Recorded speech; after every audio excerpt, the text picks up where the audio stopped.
berkenaan dengan cadangan mengenakan hukuman mati bagi kesalahan menyebabkan kematian akibat daripada memandu di bawah pengaruh alkohol, Kementerian Pengangkutan berpendapat kes melibatkan pemandu mabuk perlulah mengikut lunas undang-undang yang sedia ada. Jika kanun keseksaan Akta 574 digunakan untuk menjatuhkan hukuman mati, ia perlu dibuktikan di mahkamah bahawa pemandu mabuk tersebut mempunyai niat untuk membunuh melampaui keraguan munasabah beyond reasonable doubt. Memang kita geram, tetapi kita tidak boleh mengambil tindakan secara melulu supaya pemandu mabuk ini tidak terlepas daripada tindakan undang-undang yang sewajarnya. Maka Kementerian Pengangkutan telah mengambil keputusan untuk meminda seksyen-seksyen termasuklah had kandungan alkohol supaya seseorang itu yang memandu melebihi had-had tersebut akan dikenakan hukuman yang jauh lebih berat. Maka Kementerian Pengangkutan berharap agar pindaan yang dicadangkan kali ini dapat mendidik mengubah sikap semua pengguna di atas jalan raya. Perkara ini sekaligus bertujuan membendung berlakunya kesalahan memandu di bawah pengaruh alkohol dadah dan juga memandu secara melulu dalam menjaga keselamatan pengguna jalan raya di Malaysia secara keseluruhan.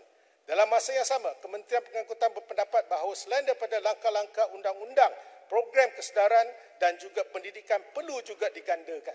Sebagai contoh, Kementerian Pengangkutan giat menggalakkan program pencegahan memandu di bawah pengaruh alkohol seperti melaksanakan konsep designated driver serta penggunaan kenderaan perkhidmatan awam seperti taksi dan e-hailing.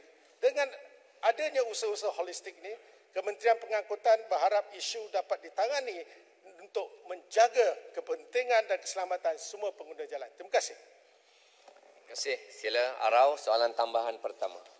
1 minit. Kepada Datuk Seri yang di-Pertua, ucapan yang cukup, ini jawapan yang cukup bernas.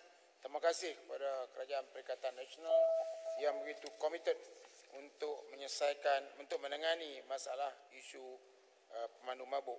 Tapi Yang Berhormat, boleh tak bagi sedikit gambaran apakah hukuman yang dijangka dikenakan di bawah cadangan RU33 ini untuk membolehkan rakyat mendapat gambaran awal sebelum kita buat, lepas tu kita pindah lagi dan sebagainya.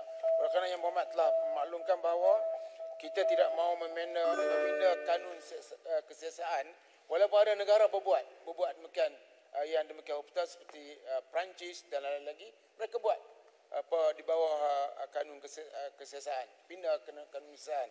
Tapi untuk Yang Berhormat ni cuba bagi gambaran sikit, supaya sebelum undang-undang diperkenalkan orang sudah takut untuk memandu dengan mabuk. Sila Menteri. Terima kasih Yang Berhormat Arau atas soalan yang agak perdenas ini. Seperti mana yang saya maklumkan tadi, kita telah mendapat persetujuan secara prinsip daripada Kabinet. Dan pada minggu ini kita akan membuat endorsement terhadap draft undang-undang. Dan saya setuju, saya boleh memberi sedikit gambaran kepada Yang Berhormat apa yang akan dipinda dalam rang undang-undang kali ini. Sudah tentunya dari segi tempoh penggantungan lesen, kadar denda dan hukuman penjara akan kita kenakan, dan hukuman penjara itu untuk kesalahan tertentu seperti membawa maut, ianya adalah satu penjara, satu hukuman yang mandatory. Itu nombor satu. Dan saya bagi contoh lagi, saya ada 5 seksyen itu.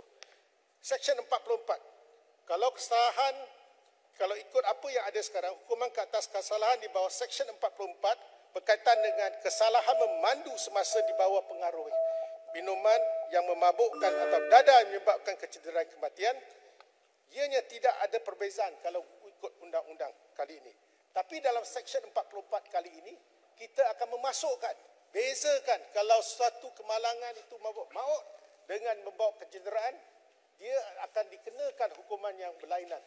Jadi lebih berat kalau ianya membawa maut dalam suatu kemalangan.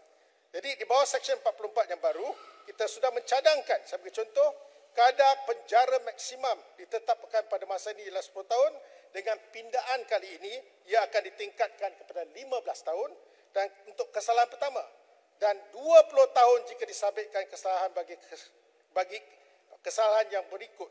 Dan kadar denda yang dicadangkan untuk dinaikkan daripada maksimum 20,000 sekarang kepada 100,000 untuk kesalahan pertama, dan untuk kesalahan yang berikutnya kedua dia akan dikenakan denda RM150,000.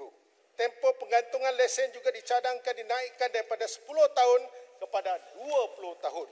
Jadi selain daripada ini, Seksyen 45A juga memandu atau menjaga kenderaan motor dengan kepekatan alkohol melebihi had.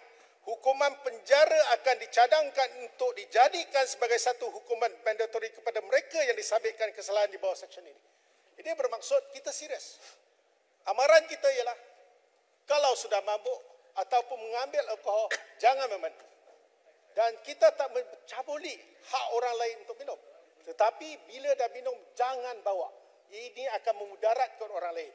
Jadi amaran kita ialah dan mesej kepada rakyat ialah kali ini kita committed, kita nak pastikan kita menjaga keselamatan.